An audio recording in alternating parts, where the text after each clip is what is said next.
Admiral Carney and his operations officer Rollo Wilson had been monitoring the English-language propaganda broadcasts from Tokyo when inspiration struck them. Multiple women of American origin or education transmitted from Tokyo on a show called 0 Hour, among them a UCLA alumna of Japanese heritage who'd been stranded in Japan while visiting an ill aunt when hostilities commenced. That particular evening's broadcaster was in a state of euphoria, proclaiming that the Japanese Navy had destroyed a dozen American carriers. The streets of Tokyo were filled with celebrating citizens. According to the broadcast, now that Imperial aviators had virtually eliminated the American naval presence, a Japanese fleet was sailing from the home islands to complete the destruction. An ultra-intercept validated the final portion of the propaganda claim. On the afternoon of October 14th at 12:16, Imperial General Headquarters had dispatched orders for a task force of cruisers and destroyers to proceed east of Formosa and eliminate what remained of the American fleet. Carney and Wilson assembled the Dirty Tricks Department in the wardroom and proposed that this presented an ideal opportunity for entrapment, using the damaged cruisers as bait to draw out the Japanese fleet for an ambush. Halsey found himself torn between competing obligations. Standing orders dictated that when a major enemy fleet element presented itself or could be engaged, destroying it became the paramount objective. This directive seemed to shake Halsey from his unusual despondency. The audacious character of the Department of Dirty Tricks reasserted itself. They devised a deception scheme. In naval terminology, a battleship division carries the designation Battle Division followed by a number. The wardroom strategists had defiantly christened the two disabled cruisers being towed and their escorts Division 1.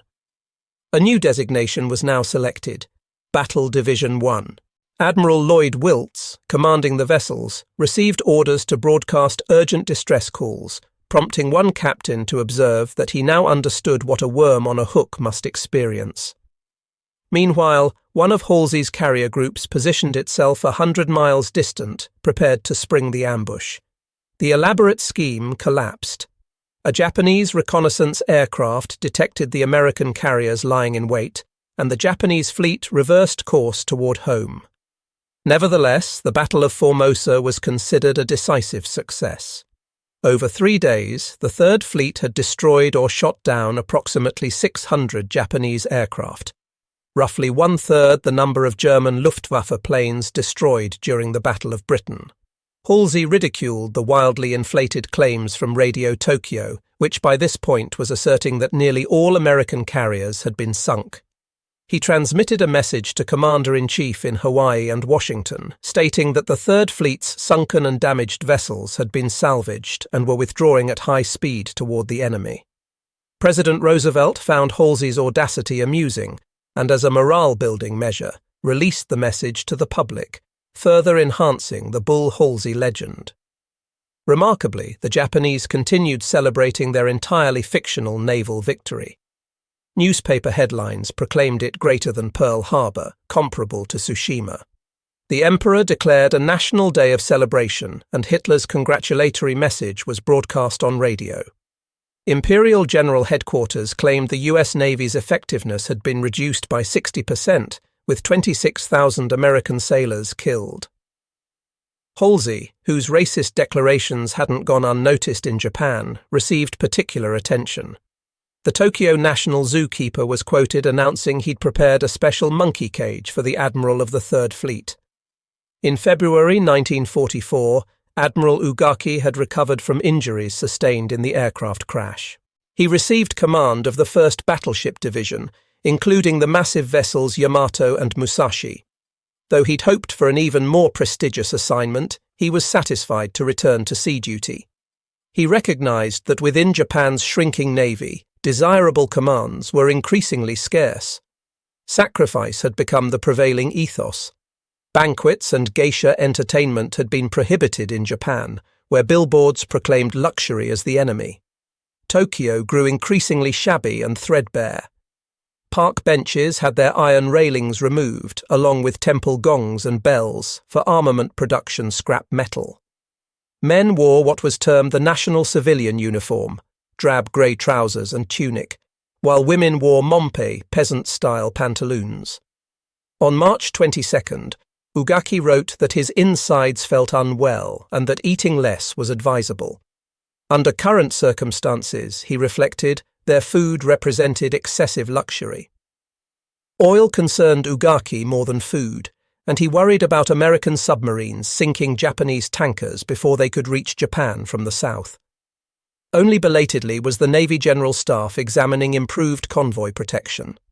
When he chose to be, Ugaki proved an intelligent critic of Japanese naval strategy and a sober realist. On April 27th, he boarded the aircraft carrier Taiho for tabletop maneuvers, moving miniature ships across a large conference room table. The American Navy now possessed roughly twice as many carriers as the Japanese. To compensate, the Japanese manipulated their war games, making assumptions favorable to themselves. Ugaki recognized this folly, privately noting in his diary that his superiors had structured the exercise with developments too advantageous to the Japanese fleet. He'd learned through bitter experience.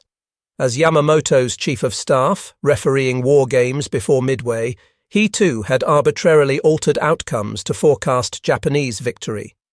Ugaki no longer remained a rigid battleship traditionalist. His service under Admiral Yamamoto had eroded his faith in conventional doctrine.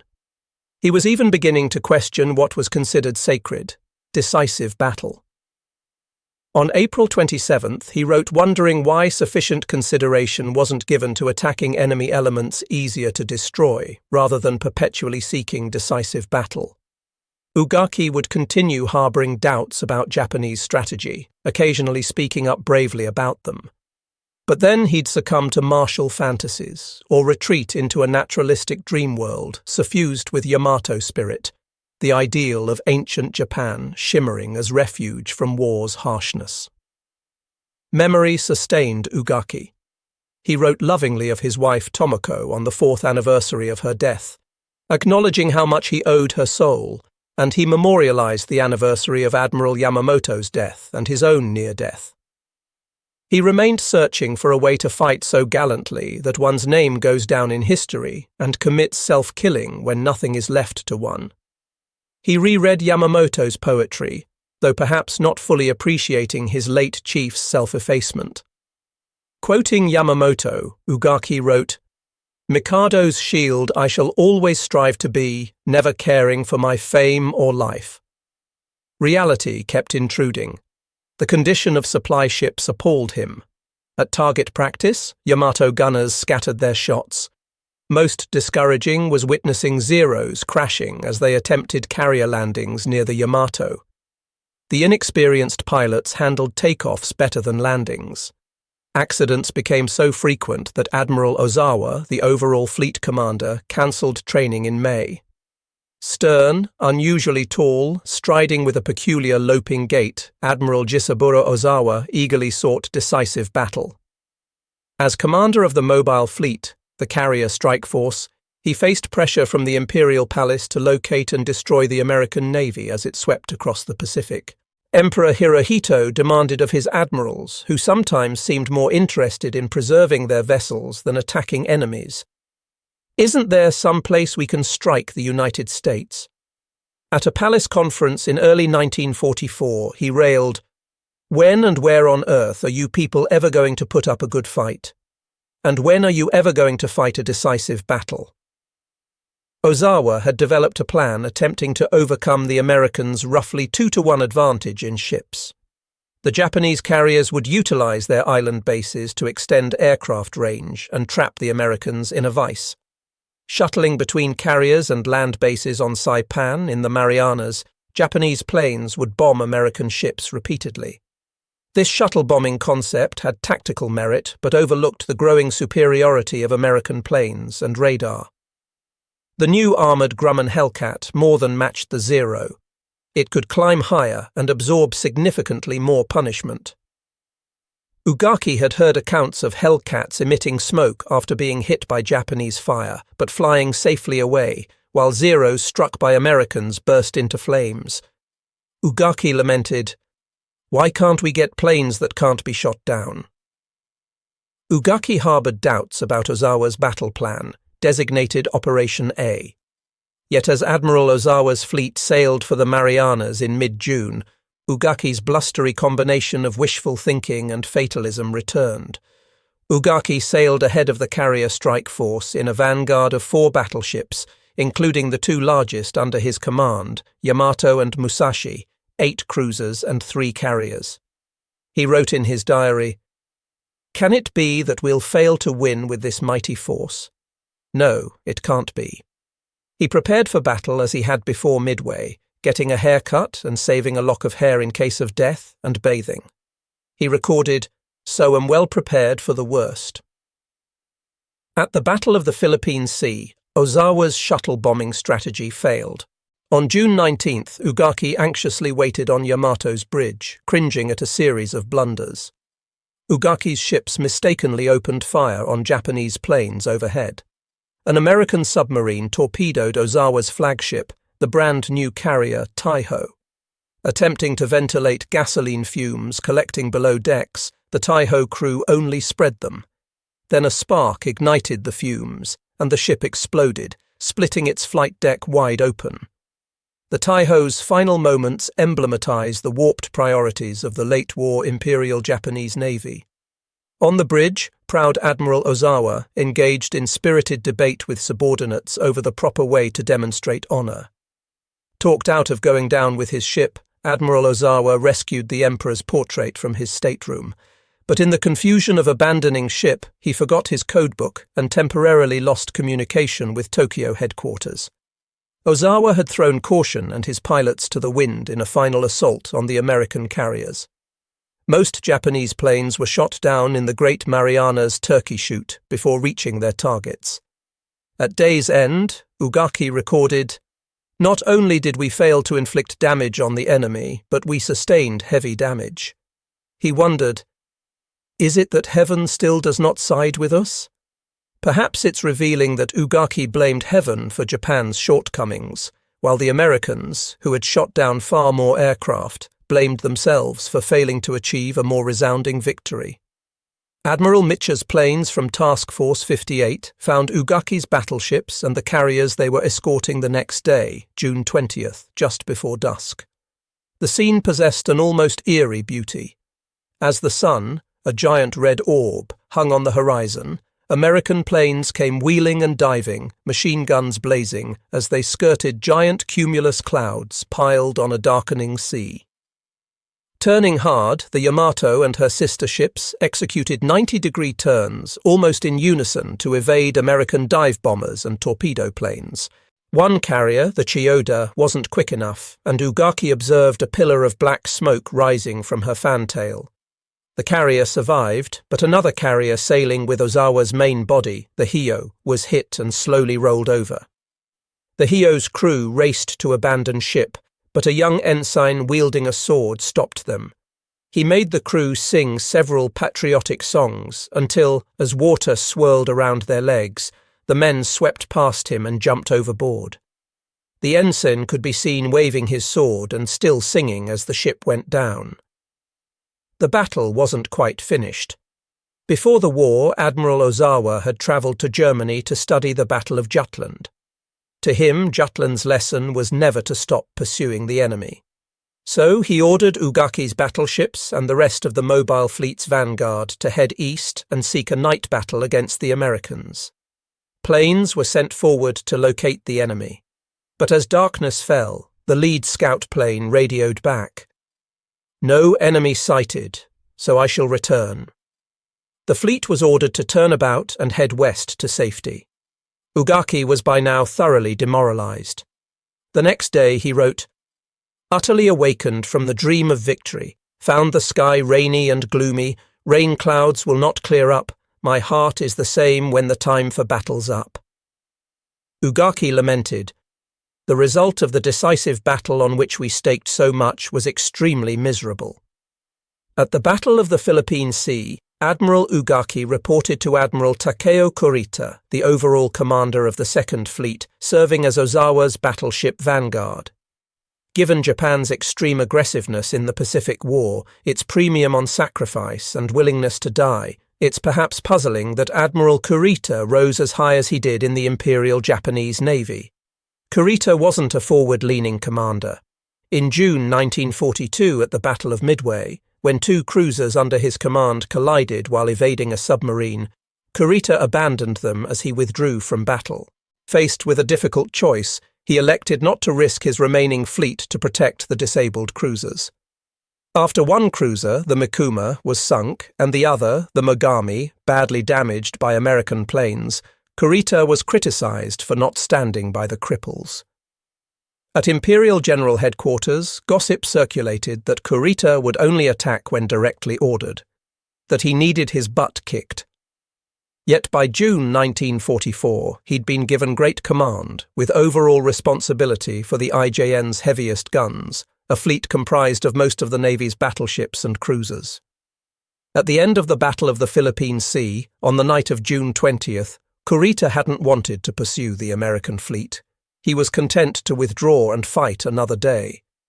Kurita remained as ever quiet, composed, considerate of his men, but not bold. His attitude hadn't changed since that purple night in October 1942, when he'd taken two battleships close to Shell Henderson Field at Guadalcanal, then withdrawn into night's safety. He'd been thinking all the while how not to make martyrs of his men and sacrifice his ships. Since Guadalcanal, Kurita's career had continued advancing, not because he was a great warrior spirit, but because he was a beneficiary of the IJN's rigid seniority system, and he'd been wise to avoid admiralty politics, thereby making fewer powerful enemies. Kurita was a torpedo and gun man, part of the old fraternity of admirals who only grudgingly accepted air power's primacy. As other senior admirals were wounded or killed in action, or chose to go down with their ships, or were sidelined by internecine rivalry, Kurita kept bobbing like a cork up the chain of command. By spring 1944, Kurita had been made commander of the Second Fleet, the force of 4 battleships, 8 cruisers, 8 destroyers, and 3 light carriers that at the Battle of the Philippine Sea had formed the vanguard for Ozawa's mobile fleet, the main carrier task force. Ugaki's battleship division, the super battleships Yamato and Musashi, provided the heaviest firepower for Kurita's Second Fleet. Ugaki answered to Kurita. His fate was largely in Kurita's hands. Kurita, now 54 years old, had been 2 years ahead of Ugaki at Etajima. The two men were long-time acquaintances, though not friends. Their careers had followed essentially different paths, Ugaki often at headquarters, Kurita almost always at sea. Though their fates were intertwined in the war's last great sea battles, the two men would stand apart as different models of leadership in a losing cause. On the eve of war, November 20th, 1941, Ugaki had written in his diary that he'd been favourably impressed by Kurita. As commander of a cruiser division heading south for Singapore's invasion, Kurita had visited the Combined Fleet Commander-in-Chief's quarters to say goodbye. At the time, Ugaki had written approvingly that Rear Admiral Kurita, who was supposed to meet the most dangerous situation, was the most calm. He was most trustworthy. As the war dragged on, however, Ugaki revised his opinion. He came to regard Kurita as complacent, more passive than steady, lacking the ardour required to fight a materially superior foe. As always, Ugaki was careful not to criticize his superior by name in his diary, but his feelings about Kurita aren't hard to detect. In private conversation, Ugaki was less discreet. According to Kenzo Ibina, the young ensign who'd acted as Ugaki's scribe, Ugaki held Kurita in low regard. Kurita was widely criticized for being tentative at the Battle of the Philippine Sea. After the war, senior captains in the Second Fleet told a leading popular historian of the Japanese Navy, Kazutoshi Hando, that Kurita hadn't pushed boldly eastward when he first received the order for a night attack from Ozawa. He'd stalled and zigzagged instead. He hadn't displayed the fighting spirit that Ozawa himself possessed. Interrogated by Americans after the war, Kurita was laconic and defensive. Communications in the Battle of the Philippine Sea had been poor, he said. He'd lost most of his air cover by the last day. Kurita wasn't blinded by delusions of miraculous victory. He didn't think the Americans were weak or easily intimidated. Ever since Guadalcanal, he told his interrogators, he'd known the Japanese were heading for defeat. Kurita never stated it outright to his American inquisitors, but the implication was that a lost cause wasn't worth dying for. By summer 1944, Kurita presented a stark contrast to Ugaki. While Ugaki believed, as he often wrote in his diary, that the purpose of life for a warrior is death, Kurita believed that dying was never life's purpose, that duty was important to be sure, but that dying needlessly served no greater glory. Kurita had admired Admiral Yamamoto for urging captains not to go down with their ships.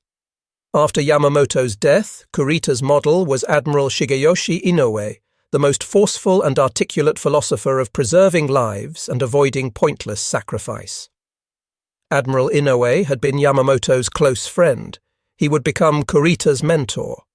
At the Navy Ministry before the war, Inoue had tried to protect Yamamoto from right-wing hotheads who wanted to depose him, if not kill him.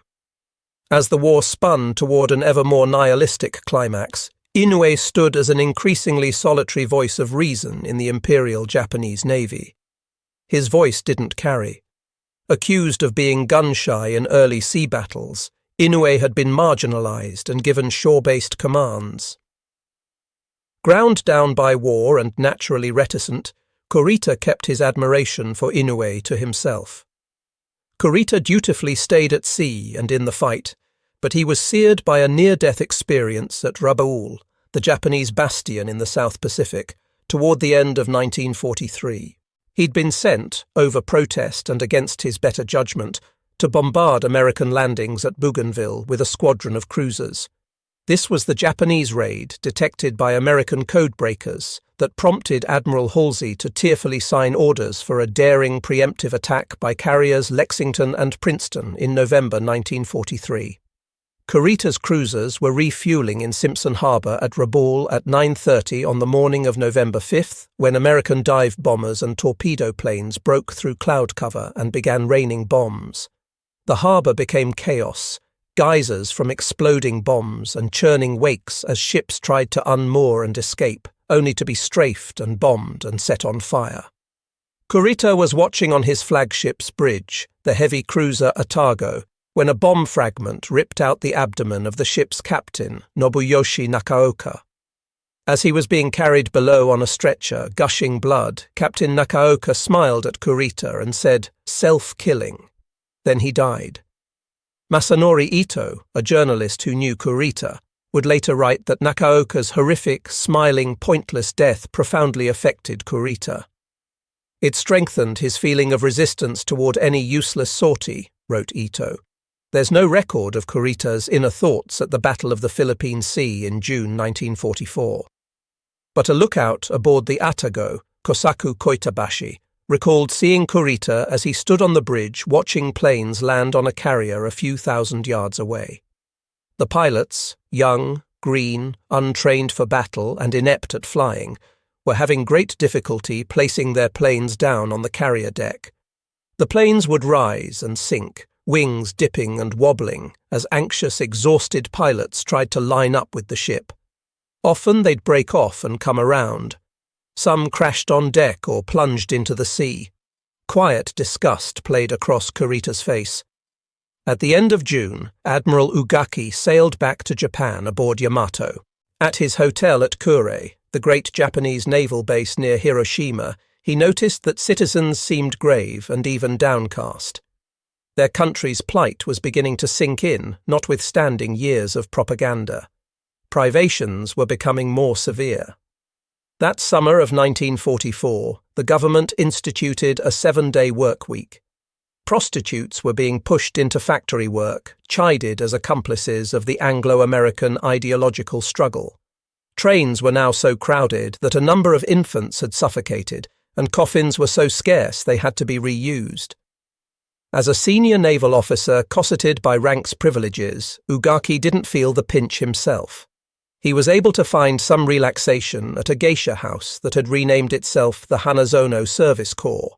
sewing buttons by day and offering services at night. He showed two of Yamamoto's geisha girls examples of their late lover's calligraphy.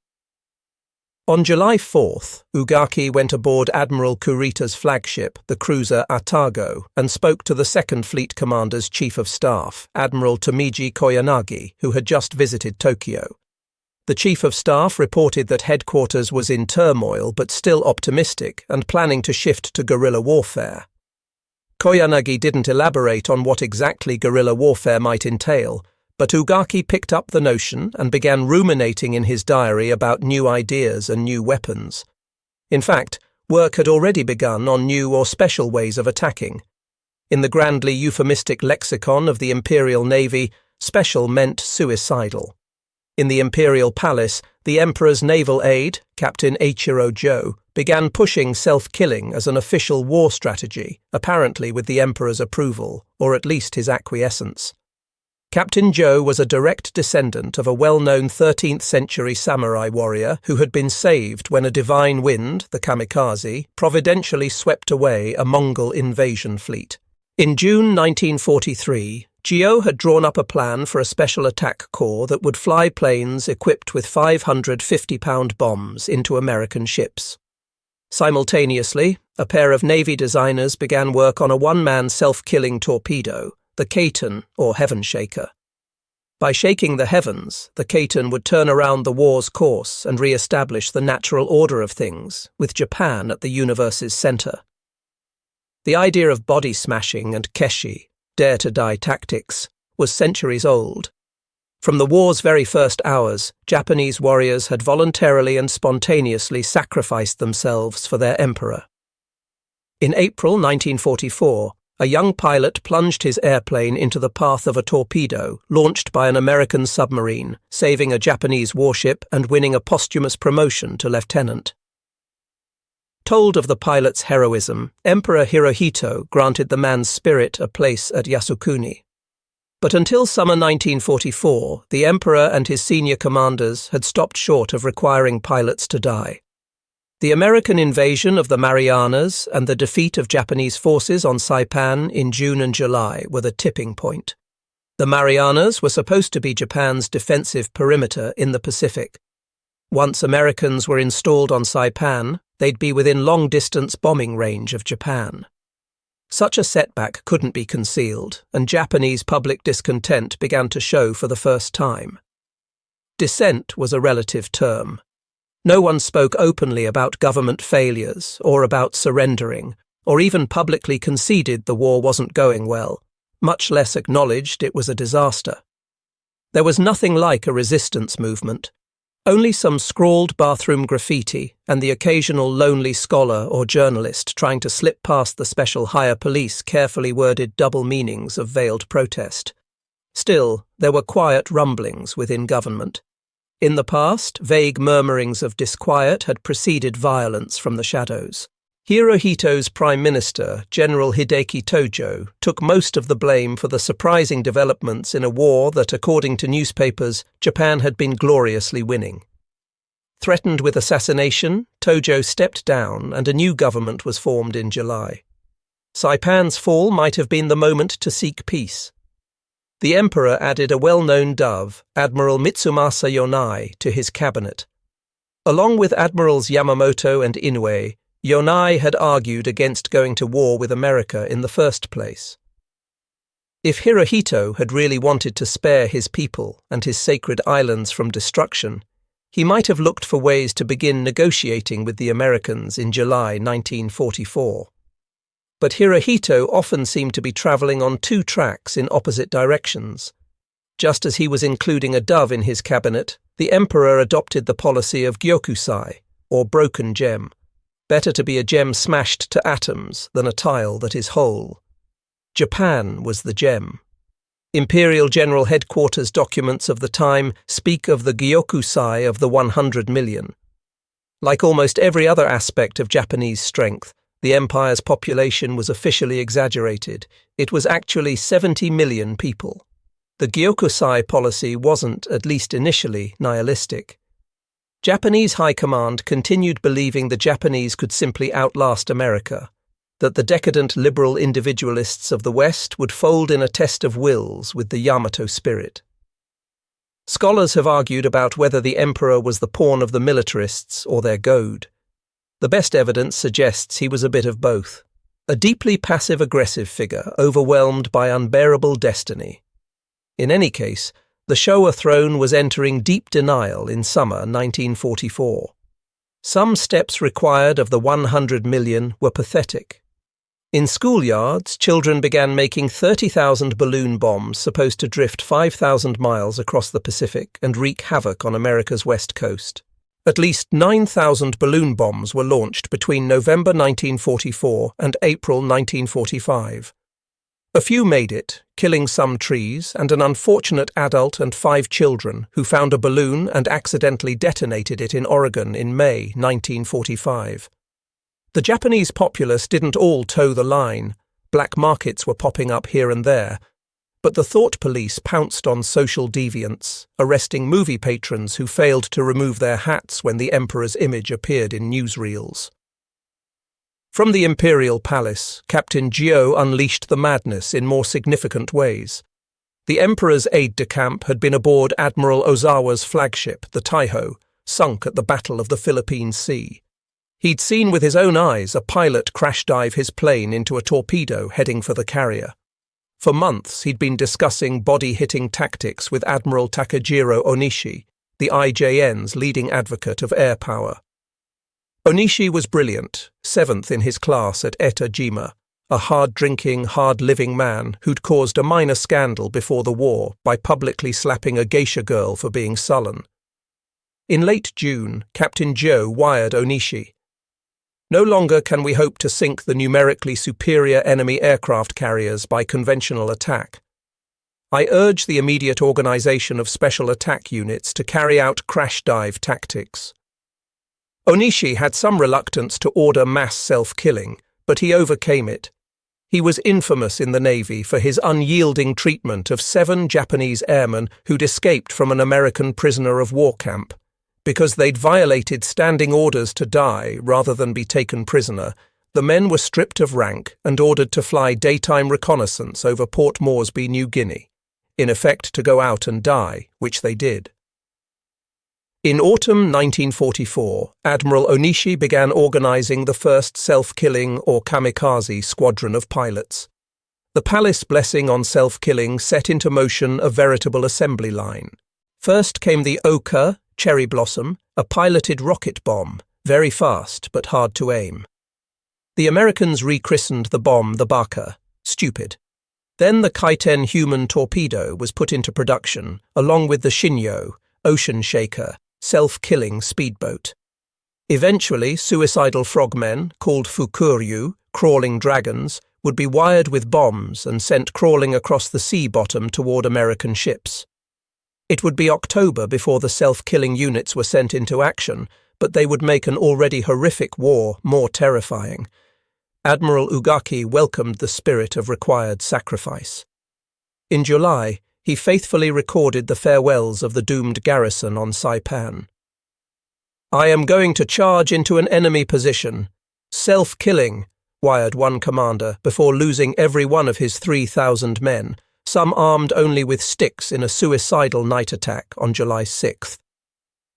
On July 11th and 12th, hundreds of Japanese civilians on Saipan leaped to their deaths over cliffs onto rocks below, or blew themselves up with grenades. American sailors and Marines watched, appalled, yelling, "Surrender, don't jump!" But the Japanese had been told they'd be raped by Americans or flattened by tanks. Japanese newspapers extolled the mass self-extinction. One Tokyo daily headlined, "Sublimely women to commit self-killing on rocks in front of great sun flag. Patriotic essence stuns the world." Reading about the mass self-killing, Ugaki was moved to tears and wrote in his diary, "What a tragedy. It was only to be expected that servicemen should be killed in action," he went on. But he was amazed to read about women, children, and old men killing themselves. "No people but the Yamato nation could do a thing like this," he wrote proudly on July 29th. I think that if 100 million Japanese people could have the same resolution, it wouldn't be difficult to find a way to victory. Ugaki himself was feeling under stress from so much thinking about new and better ways to kill and be killed. Though no longer in an influential staff position to affect war policy, as commander of the super battleships, his voice carried some weight, or so he hoped. He spent hours stewing over the war situation and writing memos to the Admiralty in Tokyo. He didn't feel well, his bad teeth were acting up, and he reported in his diary that he was suffering from piles and a bladder infection. Though an avid hunter, he declined an offer to shoot wild boar. As the war situation is deteriorating and my health is not so good, I couldn't feel like going out to shoot. Thou shalt not kill for me for a while, he wrote without apparent irony on August 6th. He was dreaming of death on a far larger scale. I'm in agony trying to discover the way to win by all means, he wrote that same day. At Imperial General Headquarters in Tokyo, Ugaki's superiors were also looking for a way. The Emperor was still demanding decisive battle, a splendid victory like Tsushima. He sulked over Saipan's loss and demanded his forces stop the Americans' next likely step, an invasion of the Philippines. By taking back the Philippines, the Americans could cut off the sea lane between Japan and her oil-producing colonies to the south. Japan would slowly strangle.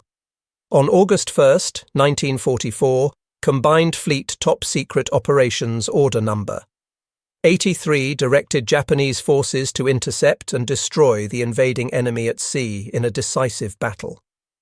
The plan was called Shogo, Victory Plan Number 1. The plan would evolve and mutate and become increasingly complex until it was really not a plan at all, but rather an expression of frustration and longing. By mid-October, at Imperial General Headquarters, the Navy's Chief Operations Officer would melodramatically declare the show plan's ultimate and true purpose. Please give the combined fleet the chance to bloom as flowers of death. This is the Navy's earnest request. Throughout the planning process, the top brass juggled the honour of dying for the Emperor with practical concerns like a drastic shortage of planes and pilots. Japan's high command was slowly being forced to face defeat's prospect. Reality was too much for them. Posturing, bureaucratic gamesmanship, and apocalyptic fantasy became an excuse to avoid facing harsh truths. The complex manoeuvring at the top of the Imperial Navy's chain of command in summer and fall 1944 is complicated to unravel, but it's essential background to understanding the terrible dilemma that would face the striking force commanders at sea, Admiral Kurita and his battleship commander Admiral Ugaki, when they finally encountered the enemy in late October.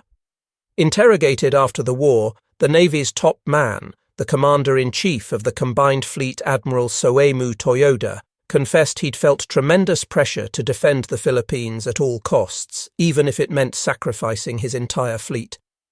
The public was beginning to question why the Navy had failed to prevent the Marianas' loss. Toyoda wasn't sanguine about the outcome, but he was willing to gamble. Toyoda exemplified the strange psychosis that gripped the Japanese military in Empire's last days. In less than 5 years, he'd progressed from opposing war with the United States to a kind of suicidal fatalism. The only constant was a fanatical notion of the Navy's honour. Admiral Toyoda was a precise, strict, prickly, bitter man. The story was told of his bathing with his young son. The little boy urinated in the water, and when Toyoda confronted him, the child denied it. Toyoda called his son a liar and bullied him until the boy confessed. The moral of the story, it was said, was never piss in Toyoda's pool. In other words, never question his authority or try to duck his commands. Toyoda hated the army as much or more than he hated the Americans. He blamed the army's political meddling for dragging Japan into war. Secretive and suspicious, he moved Combined Fleet headquarters off a cruiser moored at Yokohama, Tokyo's port city, into a bunker at the Navy War College, the IJN's senior command school in the suburb of Hiyoshi.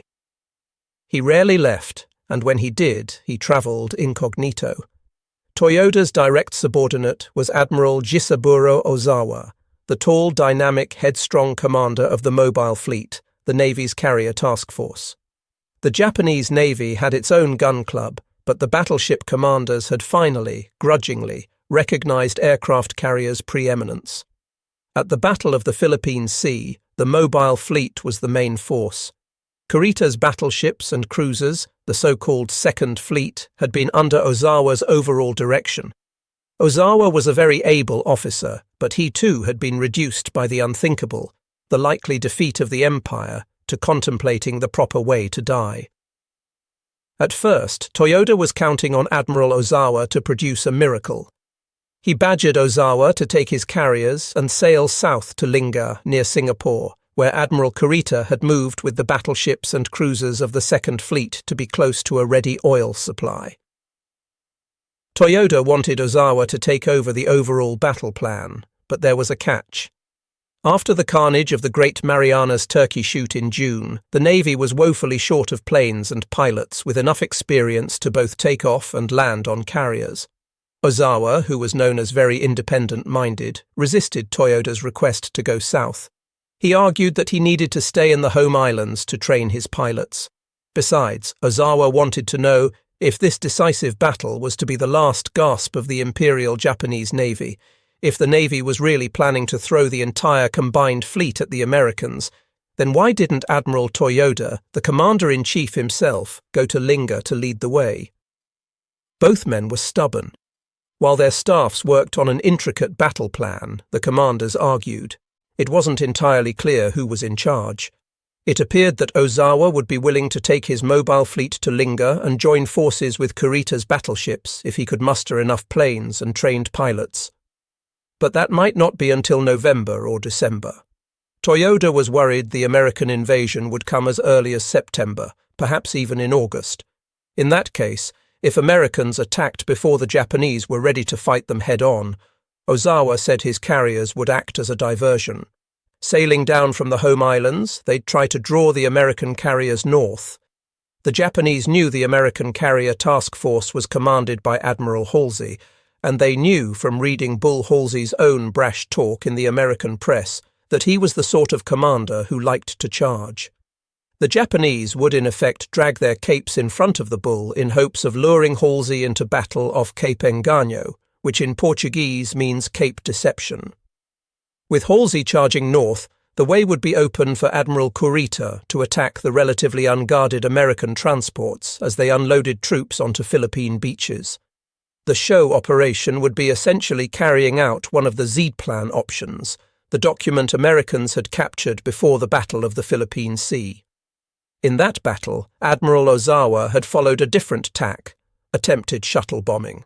But now Ozawa proposed a classic use of deception to clear the way for a battleship attack on the American landing force. Of course, the deception was tremendously risky, since by coming close enough to attract Halsey, Ozawa would be exposing his fleet to Halsey's warplanes. Ozawa knew he wouldn't have enough trained pilots and planes to put up much defense. That Ozawa was willing to use Japan's remaining carriers as bait suggests how far gone he was on the road to self-annihilation. Whether the suicidal gambit would work was unclear. Coordinating the movements and timing of different fleets over thousands of miles is difficult, even with good communications, which the Japanese lacked. Ozawa and Toyoda were barely speaking to each other, and no one was speaking to Admiral Kurita, commander of the Second Fleet, who would actually command the main battle fleet if Ozawa failed to come to Lingga to take charge. Aboard the Atago, Admiral Kurita's chief of staff, Admiral Tomiji Koyanagi, wondered why his boss wasn't consulted on the show plan. Koyanagi asked Tokyo to send the combined fleet's chief of staff to Lingga for open and frank discussions of the plan to repel the American invasion of the Philippines. But headquarters refused. Instead, Koyanagi was instructed to fly to Manila to be briefed, to be informed, not consulted, by a combined fleet operations officer, a mere captain. Koyanagi didn't protest. The Second Fleet's top staff officer, who would play a critical role advising Admiral Kurita in the coming battle, was an enigmatic figure. In the Japanese fashion, he was a master of indirection, rarely saying what he meant, but persistent nonetheless in getting his way. Well educated, near the top of his class at Etajima, he was a close observer of the scene. His post-war recollections are revealing of the inner workings of the Imperial Japanese Navy, though Koyanagi was careful not to offend. He was regarded as a gentleman by his fellow officers, though by some as a sea lawyer who could twist the facts ever so subtly if necessary. Koyanagi had the manners of a diplomat, but he'd seen plenty of action, and his experiences had filled him with abhorrence for futile struggle. In contrast to his superiors Toyoda and Ozawa, Koyanagi wasn't a fatalist. Like Kurita, he believed in survival, though he was willing to pose as a death-defying zealot to preserve his chances of survival. His post-war writings about the Battle of Leyte Gulf have a slightly schizophrenic quality. He writes thankfully about being given the opportunity to die while in the same sentence or the next, subtly conveying his true feelings, that sending men on a doomed mission was a waste. During the war's first year, he'd been captain of the battleship Congo, and at Guadalcanal he'd commanded a destroyer squadron. His destroyers had pulled off the successful evacuation of thousands of starving troops. Koyanagi later recalled the dead expressions on soldiers' faces as they spooned in bites of porridge, the only food they could hold down. At his destroyer base at Bougainville in 1943, Koyanagi had tried to make life bearable, despite American air raids so frequent they were dubbed Tojo Cabin, scheduled runs. At the air raid alarm's sound, destroyers would cast off moorings and violently jerk their bows back and forth to present a moving target. Koyanagi nicknamed these evasive maneuvers the Bon Dance because they reminded him of the rhythmic swinging of dancers at the annual Bon Festival of the Lanterns. But by the Battle of the Philippine Sea, Koyanagi's light-heartedness had turned to despair.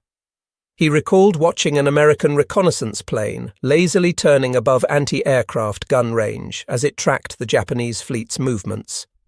The Japanese had no more planes left to shoot it down. At Kura shipyard after the battle, Koyanagi had watched as workmen welded hundreds of 25mm machine guns onto every bit of available space on his ship. The machine guns were supposed to shoot down or ward off attacking planes.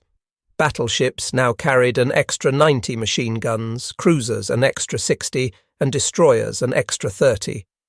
They wouldn't be enough, Koyanagi was well aware. Without proper air cover, Koyanagi realized with a weary and bitter heart the great warship's next battle would be the last. On August 9th, Koyanagi and Kurita's chief operations officer, Captain Tonosuke Otani, flew to Manila. They were put up in a grand suite that had once accommodated General MacArthur, but at breakfast the next day they were served hard rice and, as Koyanagi recalled, soup with nothing in it. Even naval officers were now feeling food shortages. After this meagre repast, the Navy General Staff Captain sent down from Tokyo gave them their orders. As soon as the American invasion force was detected off the Philippines coast, Kurita's Second Fleet, 7 battleships, 13 cruisers and 19 destroyers, would swing into action. Now dubbed the First Diversionary Striking Force, it would rush forward and destroy enemy transports on the water before they disembarked their troops, Koyanagi recorded.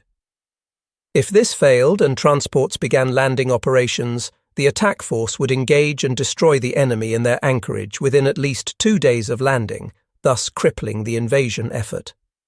Koyanagi was full of questions. Shouldn't the Japanese battle fleet be seeking out and destroying the American carrier task force? After all, weren't the American carriers the real threat? Sink them, and the combined fleet would stop the Americans on their path to Tokyo.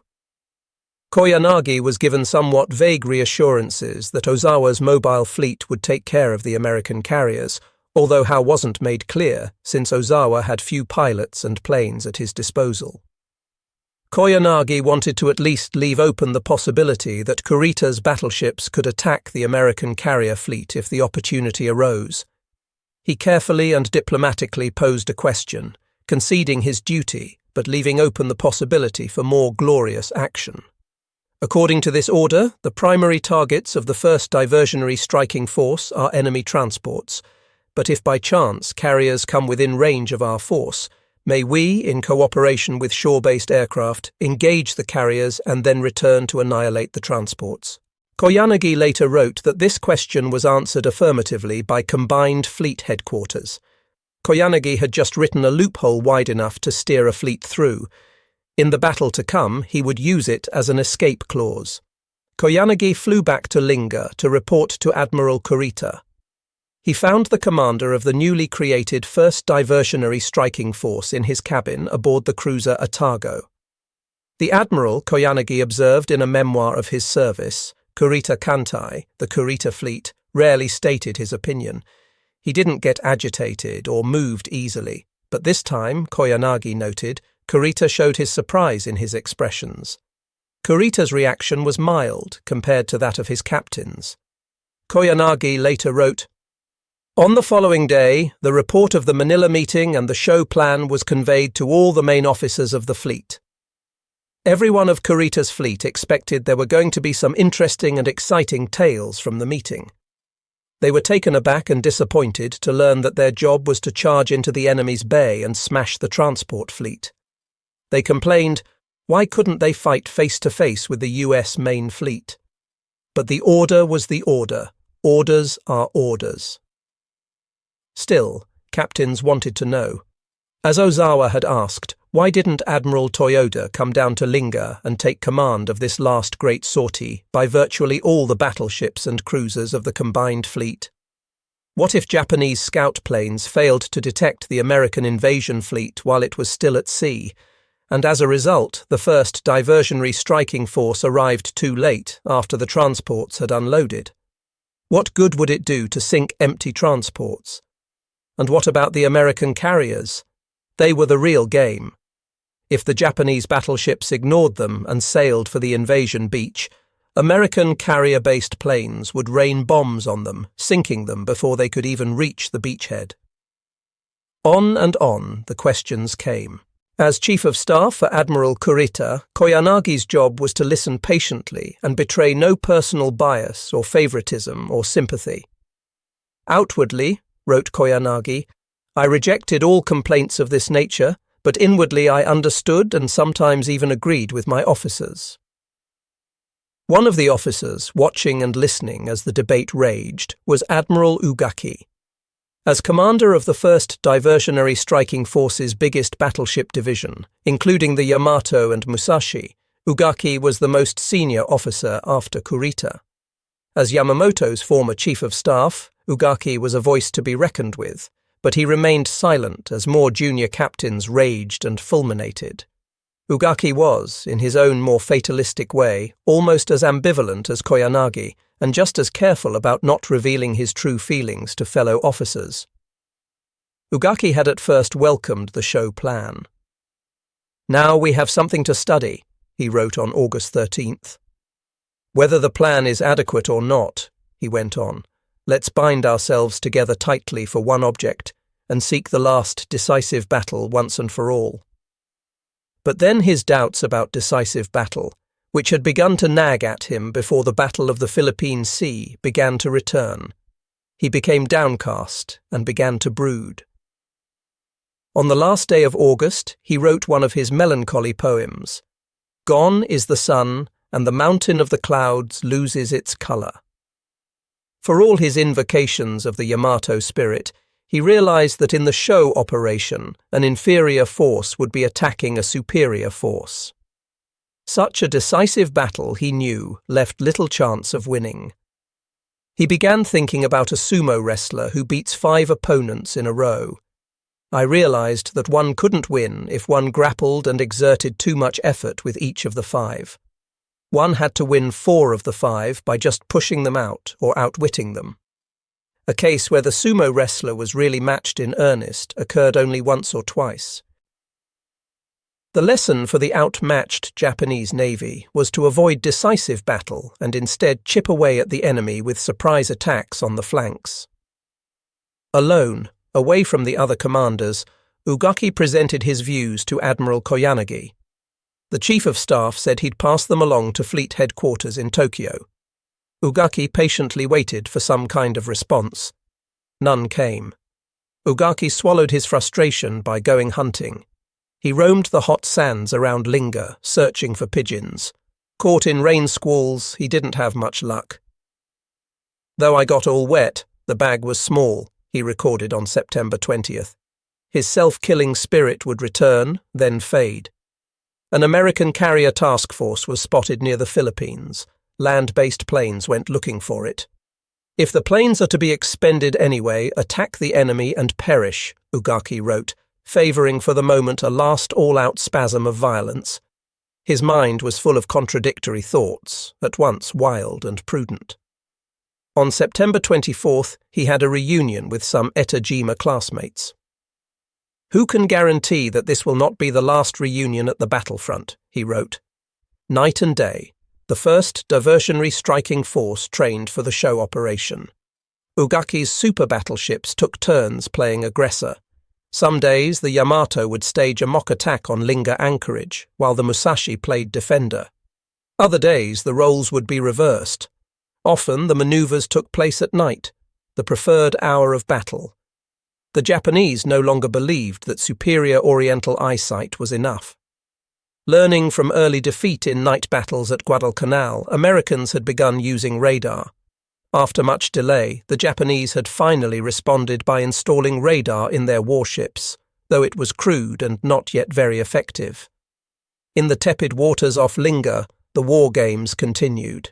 Exhausted, the men were granted shore leave in early October. Ugaki balked at letting the men go into Singapore's flesh pots. He was worried the fleet wouldn't be ready to sortie when the time came. Americans had been bombing Manila, and the American Third Fleet under Admiral Halsey had been sighted near the Philippines. On October 3rd, Ugaki wrote in his diary, "Enemy forces are powerful indeed." On September 12th, the day of his first action as commander of the Third Fleet, Admiral Halsey came striding onto the flag bridge of the USS New Jersey to watch the dawn launch of an airstrike against the central Philippines. Lieutenant Carl Solberg, a junior staff officer, was struck by Halsey's vitality and his disproportionate features. His eyebrows, more black than grey, seemed to jut ahead of him, Solberg later wrote.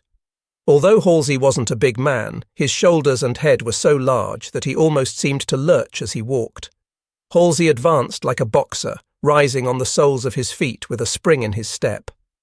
The 62-year-old Halsey, Solberg observed, was like a man going to a tryst. Halsey's fleet was so vast he couldn't see it all. Stretched out across the Pacific in regular cruising formation, the 200-odd ships of the Third Fleet occupied an area 40 miles long and 9 miles wide. In the panicky hours after Pearl Harbor, Halsey had sallied forth in a task force that consisted of 1 carrier, 3 cruisers, and 9 destroyers. Now, 2 years and 9 months later, he commanded the largest, most powerful fleet of warships ever assembled.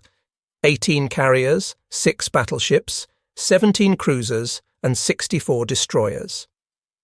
The only limit on the Big Blue Fleet's reach and endurance was human exhaustion. By a miracle of ingenuity, the At-Sea Logistics Service Group, some 34 fleet oilers protected by 11 small escort carriers, 19 destroyers, and 26 smaller destroyer escorts. A giant floating Texas oil field accompanied the Third Fleet, delivering the 2 to 3 million barrels of oil and 3 to 4 million barrels of aviation gasoline it needed every month. Halsey's flagship, the battleship New Jersey, stretched 888 feet, about 3 football fields. Its crew of 2,000 men slept in bunks stacked 4 high, but they lived better than Japanese sailors, who slung their hammocks wherever they could and were motivated by spiritual bars, wooden bats used as nightsticks by petty officers. The New Jersey was a luxury liner compared to the typical Japanese warship. Since 1905, ice cream makers had been installed in American battleships to promote clean living and good fun. Officers fared well. Halsey lived in flag country, a warren of staterooms for his staff of 50 officers in the ship's forward superstructure. His staff officers were handed a notice when they joined the ship. It read, one of them later noted, as if written for a country club. Your room boy will collect your laundry Monday and return it to you Wednesday. Laundry, cobbler service, tailoring services and haircuts are free. Medical and dental services are available to officers at all hours at sick bay, located at frame 85 on the third deck. The wardroom served fresh steaks and chops, tossed salads and baked Alaska every Sunday. Aboard the New Jersey, Halsey had his own private flag bridge beneath the ship's main bridge. He could watch his fleet stretching from horizon to horizon while sitting in one of 4 elevated chairs reserved for him. 2 on each side of the ship, one behind glass, one exposed to the sea air. Halsey had first wanted an aircraft carrier as his flagship, but he decided that a carrier was too vulnerable. Admiral Spruance had modestly raised his flag on a cruiser, but Halsey chose a swifter, 33 knots, and more formidable brand-new Iowa-class battleship. Though not quite as large as the Yamato, the New Jersey could throw 9 tons of munitions almost 15 miles in a single broadside. The recoil from its main battery pushed the 45,000-ton ship 10 feet sideways. The concussion, one gunnery officer recalled, was rather like being hit by a slow truck wrapped in a sofa. Customarily, the fleet commander received his captains aboard his flagship. He didn't go visiting them, but Halsey was eager to see one of the new Essex-class fast carriers. Halsey's first act upon joining the Third Fleet was to call on his carrier task force commander, Admiral Mark Mitcher, aboard his flagship USS Lexington. In a sense, Halsey was showing his respect for Mitcher. But Mitcher, who'd been at sea for almost a year, leading the carriers of the Big Blue Fleet across the Pacific, wasn't cheered by Halsey's arrival. Mitcher gave no outward sign and received Halsey royally. Men are transferred from ship to ship at sea by breeches buoy, a chair on a pulley. Mitcher provided Halsey with a handsome chair, fitted out with a Surrey fringe on top and an ashtray. Mitcher was all smiles, but he knew that Halsey's arrival meant an end to, or at least a curtailment of, Mitcher's freewheeling authority. Excepting the first day of the Battle of the Philippine Sea, when he reined in Mitcher, Admiral Spruance had quietly given his carrier commander great leeway. The more domineering Halsey would want to call the shots. Mitcher appreciated that Halsey would be hard-charging, but he also knew that Halsey hadn't stepped aboard a carrier in nearly 2 years, and that Halsey's staff knew little about carrier operations, certainly far less than Mitcher's own staff. Halsey wasted no time testing the Japanese. Halsey visited the Lexington on September 12th. On September 12th and 13th, the Third Fleet's warplanes struck the Philippines. They encountered surprisingly little resistance. Halsey was puzzled. The flyers of the Big Blue Fleet claimed to have shot down 173 planes and destroyed 305 more on the ground, all at a loss of only 8 planes. A downed aviator, rescued by natives, reported hearing that there were no Japanese on Leyte, at the centre of the Philippine archipelago. This somewhat slender evidence was good enough for Halsey. He announced to Mick Carney, his chief of staff, "I'm going to stick my neck out. Send an urgent dispatch to Commander-in-Chief." The invasion of Leyte in the Philippines wasn't set for another 3 months in December. Halsey recommended that the date be pushed up to October 20th. At the time, Admiral King was in Quebec at a war planning conference with the other military chiefs and Roosevelt and Churchill. The assembled brass debated for only 90 minutes before approving Halsey's suggestion. Halsey's impulse, while just that, was brilliant. As it turned out, the downed pilot, or his Filipino rescuers, was wrong about Leyte.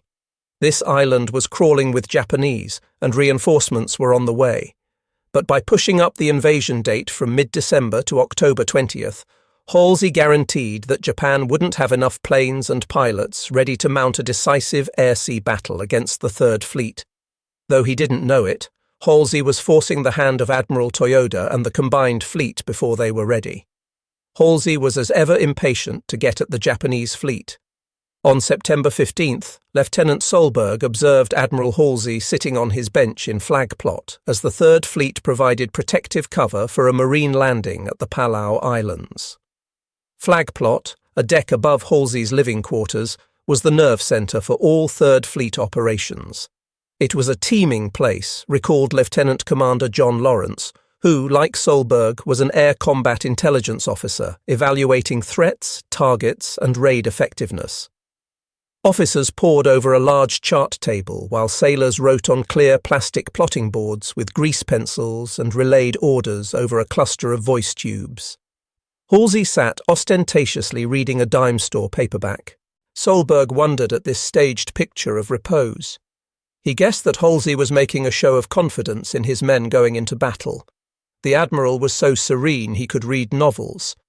But he also suspected that Halsey was unhappy with his assignment, a costly and unnecessary diversion. Halsey was right. The palace had little strategic significance, and the Marines ran into more than 10,000 well-dug-in Japanese on one of the Palau Islands, Peleliu. Halsey was chafing at the very nature of the Third Fleet's duty that day. The Big Blue Fleet's job was to cover the Marines' beachhead from air or sea attack, yet there was little threat of that. The Japanese fleet was nowhere nearby. Halsey didn't want to babysit the Marines. After all, he reasoned, the amphibious landing force had its own navy, small escort carriers whose planes could fly over the beaches strafing and bombing, and old slow battleships, several of them salvaged from Pearl Harbor's bottom, perfectly suited to shore bombardment. Such passive, stationary duty, Halsey believed, was wasted on the new fast carriers and fast battleships of the Big Blue Fleet. Halsey saw the Third Fleet as a kind of modern cavalry force. After the war, Halsey's operations officer, Captain R.E. Rollo Wilson, described in a War College speech how Halsey wanted to use typical cavalry tactics to strike hard at many sources of enemy strength, even in a fashion unpredictable to the enemy. Even at the palace, Halsey positioned his aircraft carriers so they could go chasing after the Japanese fleet at a moment's notice. Halsey's freewheeling, take-them-by-surprise tactics were bold and often effective, like those of the Confederate generals Halsey revered, dashing figures like Nathan Bedford Forrest and J.E.B. Stuart. But later events would suggest that Halsey shared his hero's weaknesses. When General Robert E. Lee arrived at Gettysburg for the South's own decisive battle against the North in July 1863, the Confederates had badly needed scouting intelligence on the Union Army.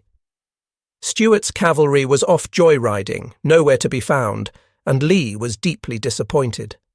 The day would soon come in the Pacific War when Admiral Nimitz would be similarly frustrated about Bull Halsey. Halsey wanted to make sure he wasn't tied down the way Admiral Spruance had been in the Marianas, tethered to the beachhead while Japanese carriers taunted him from afar. In September, Commander-in-Chief prepared the Third Fleet's orders for the coming invasion of the Philippines. The Big Blue Fleet was to cover the invasion, just as it had supported earlier landings in the Gilberts, Marshalls, and Marianas. But then there appeared some language that hadn't appeared in earlier operations orders. In case opportunity for destruction of the enemy fleet offers or can be created, such destruction becomes the primary task. It's not clear who wrote this proviso, which was to have dramatic consequences.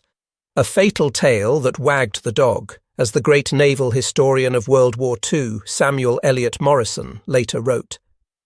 But the hunting license for Halsey expressed the clear intention of Admiral Towers, the air chief back at Commander-in-Chief, who was always searching for ways to make aircraft carriers offensive weapons.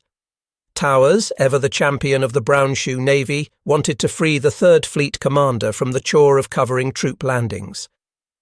That September, Towers wrote in his diary, "Thank heavens Halsey and Mick Carney have slipped into the driver's seat."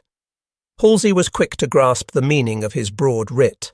After reading the operations plan, Halsey wrote Admiral Nimitz at Commander-in-Chief, "Inasmuch as the destruction of the enemy fleet is the principal task, every weapon must be brought into play, and the general coordination of these weapons should be in the hands of the tactical commander responsible for the battle.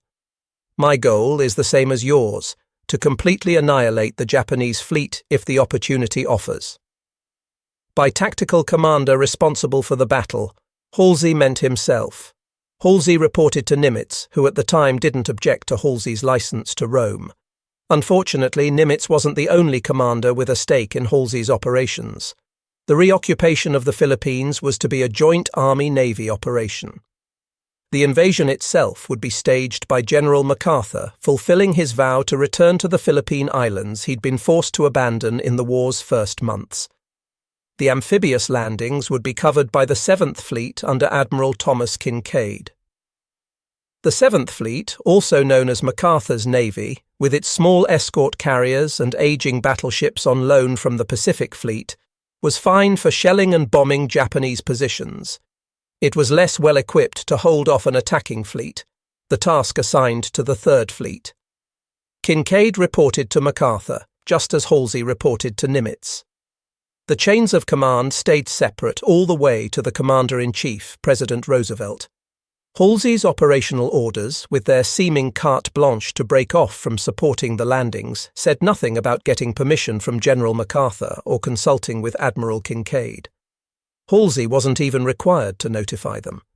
This was a grave oversight, born of the folly of divided command. Halsey's staff prepared constantly for their commander's longed-for collision with the Japanese fleet. A board for war games was built on the deck in flag country. Halsey's men pushed about model ships, creating and recreating battle scenarios. After the dinner plates were cleared in the Admiral's mess, the old Department of Dirty Tricks, Halsey's staff had followed him from Noumea to Hawaii to the New Jersey, reconvened. "We felt it was a poor day," recalled Halsey's Chief of Staff Admiral Carney, "when we couldn't think of something that would bitch up the enemy's plans and intentions." The atmosphere in the wardroom was informal, proudly so. When the staff had moved from Noumea to Pearl Harbor, they'd resisted the Commander-in-Chief dress code. A sign was posted by Rollo Wilson, the operations chief and staff poet, outside Halsey's office. It said, "In the office, complete with a black tie. You do look terrific, but take it off here. This is still South Pacific." Halsey had no use for timid subordinates, recalled Carney. Things were hammered out. They were hammered out with a degree of informality which I think raised some eyebrows around the world, and certainly around the Navy from time to time. Sometimes these things were purple slugging matches. Halsey called Carney a goddamned stubborn Mick and worse. Carney pushed back, but when Halsey decided, he'd point his finger and announce he'd made up his mind. That was it. There were no appeals. His subordinates, long accustomed to the absolute power of captains, knew not to press a point. In order to allow debate to go on, Halsey would sometimes withdraw from the Admiral's mess into his day cabin next door, where he'd pretend not to listen, recalled Lieutenant Commander Lawrence, his Chief Air Combat Intelligence Officer.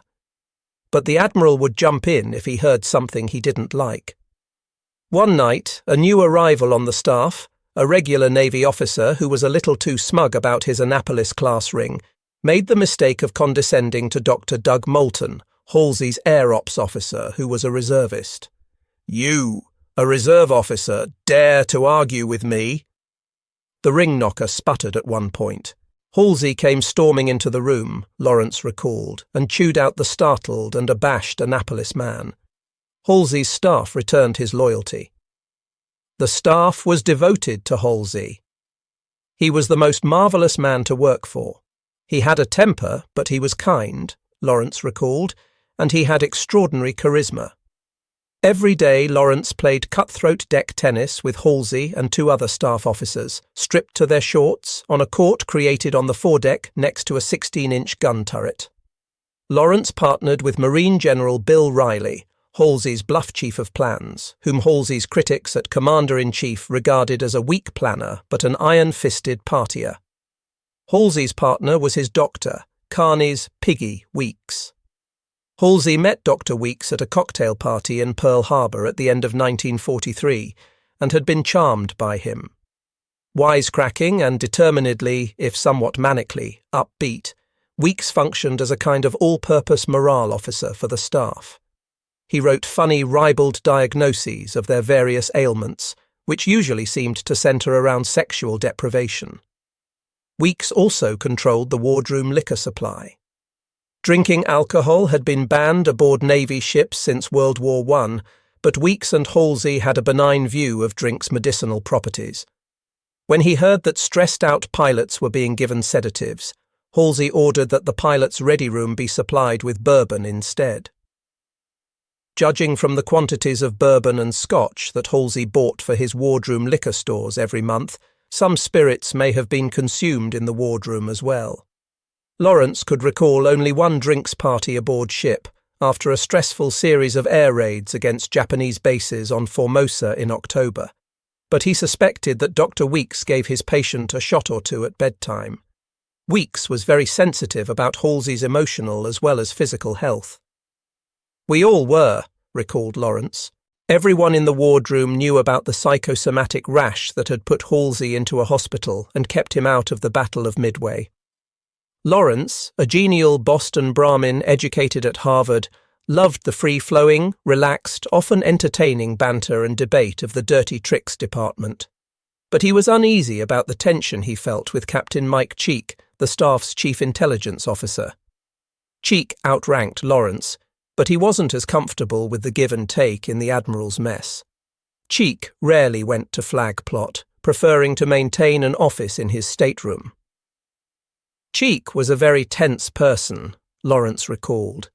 Cheek seemed to the Ivy Leaguers to have a chip on his shoulder. An Annapolis graduate, he'd been passed over for promotion and left the Navy in the 1930s. As a businessman in the Far East, he'd learned a great deal about the Japanese by playing poker with them. He'd rejoined the Navy before Pearl Harbor, not as a line officer on a warship, but in the Office of Naval Intelligence. Cheek had little command presence, and his insights rarely broke through the hubbub around the messroom table. Because of his poker face, it was very hard to know what was on his mind, Lawrence recalled. His inarticulateness made him his own worst enemy. Although Carney, the Chief of Staff, turned to Cheek for his read on the Oriental mindset, Cheek couldn't stand up to the flyboys, recalled Solberg, who also found Cheek to be one of the most phlegmatic men I've ever known. The flyboys were the Air Combat Intelligence officers, on paper subordinate to Cheek, who was in charge of overall intelligence, but in fact freewheeling brown-shoe Navy men. Flyboys and deck officers alike tended to look down on men from the Office of Naval Intelligence, on the dubious proposition that only a man who couldn't get a ship command or fly airplanes would settle for intelligence work. Air Combat Intelligence derived its aura